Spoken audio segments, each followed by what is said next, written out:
Nous retrouvons ici, encore une fois, aujourd'hui c'est le 9 mai 2026. Nous sommes à 76 ans de la déclaration de Robert Schuman. 5 ans après la Deuxième Guerre mondiale, au Quai d'Orsay, à 18 h, aujourd'hui, il y a 76 ans, il a annoncé à la France, à l'Europe et au monde que la France était disponible à mettre en commun le charbon et l'acier.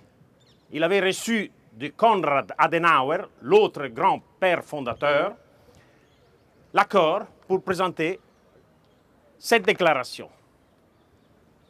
L'idée, c'était de Jean Monnet.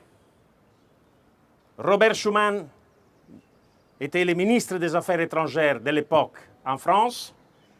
Konrad Adenauer était le chancelier d'Allemagne. Tout de suite après, il y a Louis de l'Italie, Alcide de Gasperi, et alors la Belgique, le Pays-Bas et le Luxembourg qui dit oui. L'année suivante, la communauté européenne du charbon et de l'acier prend vie. C'est la première étape de l'histoire de l'intégration européenne. Aujourd'hui, là, vous voyez les résultats. C'est commencé le 9 mai 1950. C'était après la Deuxième Guerre mondiale, la guerre qui avait tout détruit en Europe. 9 mai 2026. Nous sommes de nouveau avec des guerres autour de nous. L'Union européenne, j'y tiens à rappeler, c'est un projet de paix. Parce que l'Union européenne, avec l'accord des Français et Allemands, qui étaient ennemis mortels pendant des siècles, ils ont fait la paix. Et la CECA, c'était le premier acte d'une réconciliation. Et ce sont des mots clés. Nous avons besoin aujourd'hui de fabricants de paix, des bâtisseurs de paix et de réconciliation. Excusez-moi la véhémence, mais je souffre en ce moment.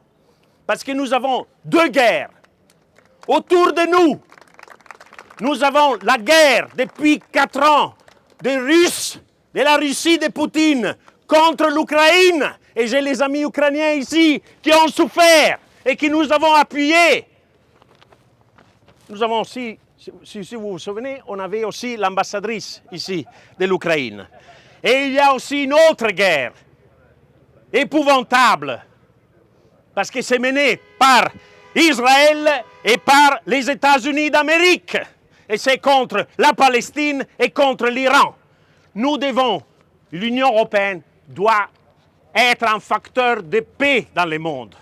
Nous devons contribuer à la réconciliation. On ne peut pas continuer à faire des guerres. Mais pour faire cela, l'Europe doit être plus unie. Elle l'est sur l'Ukraine, mais elle ne l'est pas sur le Proche et Moyen-Orient. L'Europe, excusez-moi, ça c'est mon point de vue, a besoin d'une politique étrangère et d'une politique de défense commune afin de pouvoir parler avec une voix forte et de pouvoir se faire respecter par Poutine, par Trump et par Netanyahou. La paix, la paix, la paix, non à la guerre, la paix. 9 mai 1950, 9 mai 2026. Merci.